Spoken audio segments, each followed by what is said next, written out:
जवान फिल्म में दिखाई गई पूरी कहानी सच्ची घटना पर आधारित है जो आपको कोई नहीं बताना चाहता, और इनमें से आधी से ज्यादा घटनाएं तो रियल लाइफ से डायरेक्ट कनेक्टेड हैं, जिसकी सच्चाई अगर आपकी आंखों में आंसू ना ला दे तो मेरा नाम बदल दीजिए। फिल्म के फर्स्ट हाफ के दूसरे बड़े सीन जो एक सरकारी हॉस्पिटल में सेट है। जवान में दिखाया गया है कि कैसे एक सरकारी अस्पताल में भर्ती छोटे बच्चे एंसेफेलाइटिस नाम की बीमारी की वजह से उनके माँ बाप के सामने तड़प तड़प कर मर जाते हैं क्योंकि उन्हें समय पर ऑक्सीजन नहीं मिलती। फिल्म में एक बड़ी डॉक्टर एडाम को दिखाया गया है जो इन बच्चों को बचाने की पूरी कोशिश तो करती है, पर पब्लिक में ये बात पहुंच जाने के बाद सरकार इस मामले में उल्टा इन्हीं को दोषी ठहराकर उन्हें जेल की सजा दे देती है। ऐसा ही कुछ हुआ था असल जिंदगी में सितंबर 2017 में उत्तर प्रदेश के गोरखपुर जिले के एक सरकारी अस्पताल में, जिसका नाम था BRD मेडिकल कॉलेज, जहां अस्पताल के पाइप्ड ऑक्सीजन सप्लाई में ऑक्सीजन खत्म हो जाने के बाद उस समय वहां मौजूद डॉक्टर काफिल खान एक पेडियाट्रिशियन के तौर पर काम कर रहे होते हैं, और जब इन्हें पता लगता है कि ऑक्सीजन की सप्लाई खत्म हो रही है तब ये अथॉरिटीज को जानकारी देने की कोशिश करते हैं,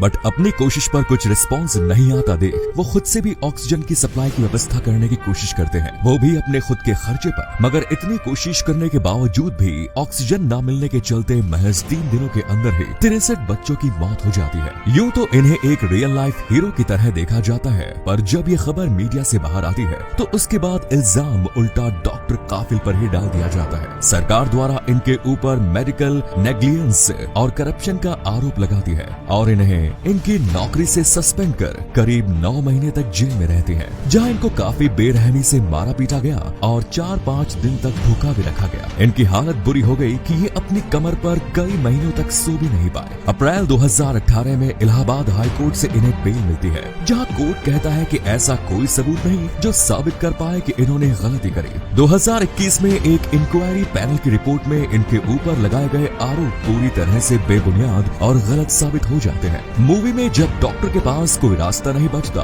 तब उन्होंने बच्चों के उन माँ बाप को अम्बो बैग्स देना शुरू कर दिए, जो कि असलियत में भी हुई थी, मगर ज्यादातर माता पिता ने अपने बच्चों को अपनी आंखों के सामने मरते हुए देखा, जिसके चलते महज 3 दिनों के अंदर ही 63 बच्चों की मौत हो जाती है। यूपी सरकार को इस दौरान करीब 30 से ज्यादा चिट्ठियां लिखी गई, पर ऑक्सीजन सप्लायर्स कंपनियों का महीनों से करीब 63 लाख रुपया बकाया था, और इन चिट्ठियों के माध्यम से यही बताया जा रहा था कि ऑक्सीजन सप्लायर्स को पे कर दो ताकि हॉस्पिटल में ऑक्सीजन की सप्लाई आ सके। जवान फिल्म में विलेन विदेशी इन्वेस्टर्स को बता रहा है कि कैसे भारत में वोटर्स को खरीदा जाता है। अगर एक वोटर को 10,000 रुपए दिए जाए तो वो हमारे अनुसार पार्टी को वोट कर देंगे। वैसे ये चीज जवान में गलत दिखाई गई क्योंकि 10,000 रुपए बहुत बड़ी कीमत होती है, और फिर हमारे देश में तो 1 किलो चिकन और 1 क्वार्टर शराब के लिए ही लोग अपना वोट बेच देते हैं। फिल्म में ये भी दिखाया गया कि कैसे सरकार उन बड़े बड़े अरबपतियों के बैंक लोन्स माफ कर देती है। अब इसे रियल लाइफ से कंपेयर करना है तो पिछले महीने ministry of state for finance ने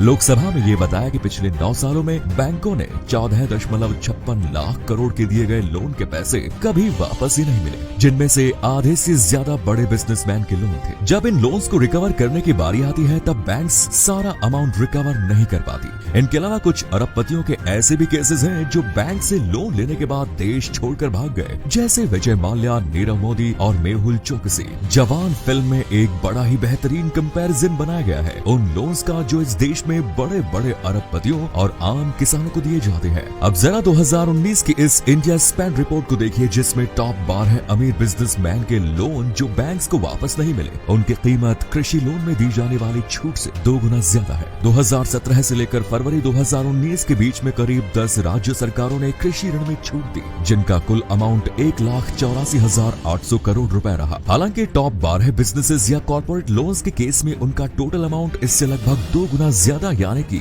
3,45,000 करोड़ रुपए है। जब किसानों को लोन दिया जाता है तो उसमें एक बड़ा अंतर होता है, मतलब कि जब वो अपना लोन वापस नहीं चुका पाता तब वो अक्सर आत्महत्या कर लेता है। मगर जब बात इन बड़े बड़े अरबपतियों की आती है तब ये कभी सुनने में नहीं आता कि लोन वापस ना देने की वजह से इन्होंने आत्महत्या कर ली। अगर आप महज 2021 को ही देखें तो कृषि क्षेत्र से जुड़े हुए करीब 10,000 से ज्यादा लोगों ने आत्महत्या करी है, और फिल्म में दिखाई गई ये संख्या भले ही झकझोर कर रख देने वाली हो, पर इसकी असल संख्या भी इससे मिलती जुलती है। इस फिल्म में दूसरा जो बड़ा मुद्दा दर्शाया गया है वो है खराब हथियारों का। हमारे जवान शहीद होते हैं मगर दुश्मन की गोली से नहीं बल्कि खुद के खराब हथियारों की वजह से। 2012 में इंडियन आर्मी के जनरल वीके सिंह उस समय प्रधानमंत्री को लिखकर कहते हैं कि आर्मी की जो टैंक्स है वहाँ गोला बारूद की सख्त कमी है। फिर 2015 में कर्नल दीपक मल्होत्रा दिल्ली हाई कोर्ट में ये आरोप लगाते हैं कि हमारे जवानों को खराब क्वालिटी के हथियार इस्तेमाल करने पड़ते हैं, जिसकी वजह से उनकी जान खतरे में आ जाती है। यहाँ एक घायल जवान का इंटरव्यू मेंशन किया गया, जिसमें बताया गया कि कैसे खराब हथियारों की वजह से छत्तीसगढ़ में कत्लेआम हुआ। 2017 में आई एक कैग रिपोर्ट मेंशन करती है कि कैसे